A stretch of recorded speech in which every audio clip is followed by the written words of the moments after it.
My name is Rory Houlihan. I ran for U.S. Senate last spring 2016 to stop the ticking time bombs so I could put our economy on track for a bright new day instead of all things ending while I lost election.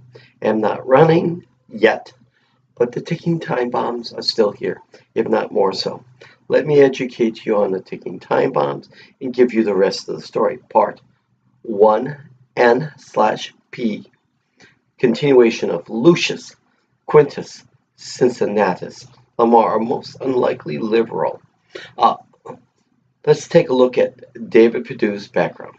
First off, David Perdue is the cousin of Sonny Perdue, Trump's pick for Secretary of Agriculture. So they are related and are also in business together.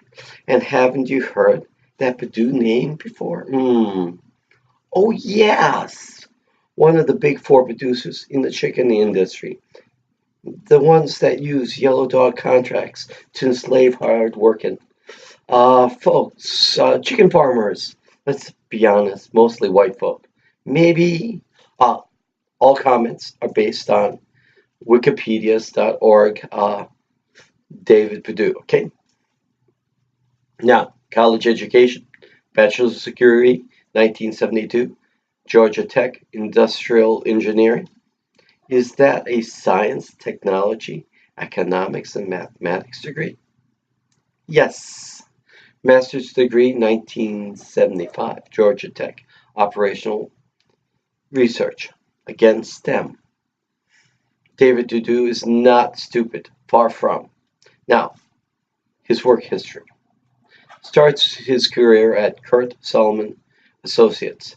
12 years means he is very experienced in international corporations.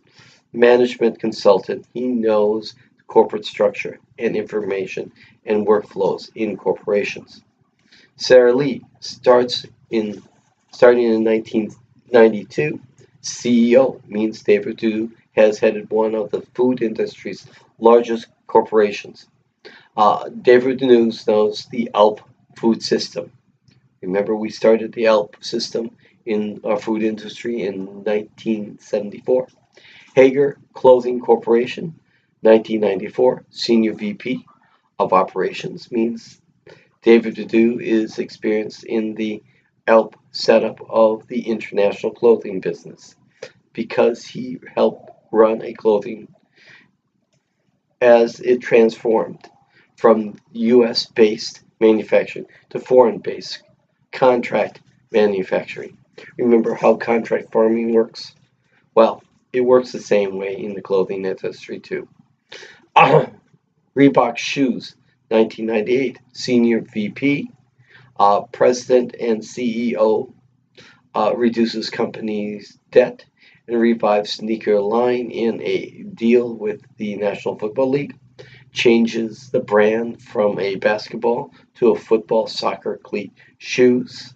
Now Reebok is able to take advantage of the growing football and soccer children's markets. Means he understands the market trends and product rebranding strategies.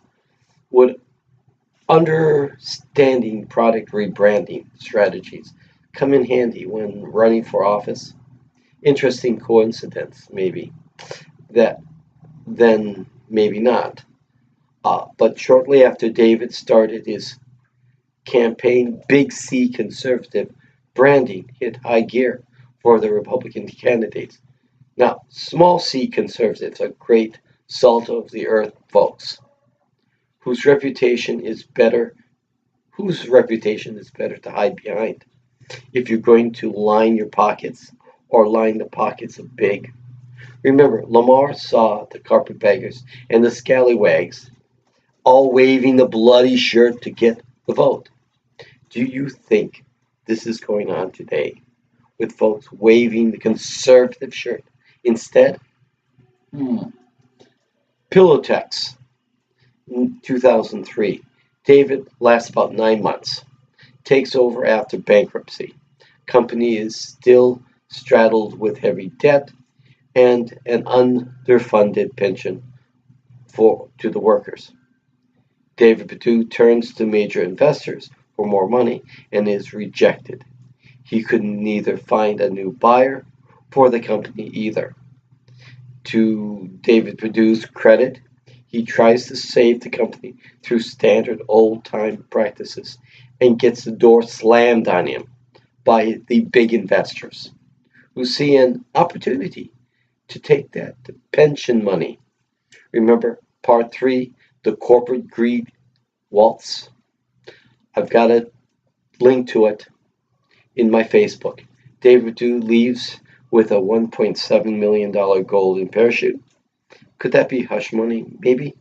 Do you think any loose cash reserves would have been taken during bankruptcy? Probably. The 1.7 million is not jump change. I wonder where the funds for David's golden parachute came from. Maybe the workers' underfunded pension plan.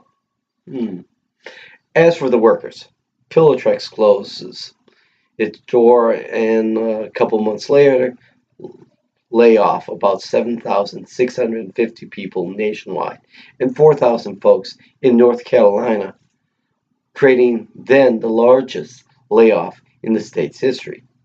What does this mean is that David Perdue probably doesn't understand the game of better and better. Or David was brought in after the corporate greed waltz had been enacted against Pillowtrex, and David is coming in at the end of the process.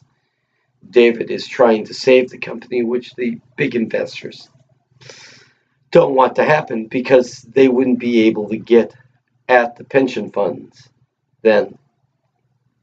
Then, if you have any more questions, go back to the link. Okay, this is the end of part 1N/P, the continuation of Lucius Quintus Cincinnatus Lamar, a most unlikely liberal. If you like what you hear, do me a favor. After all, I'm losing my voice. I've been sick for the last week. Subscribe to my Rory for Us YouTube channel. You have a good and blessed day. Bye.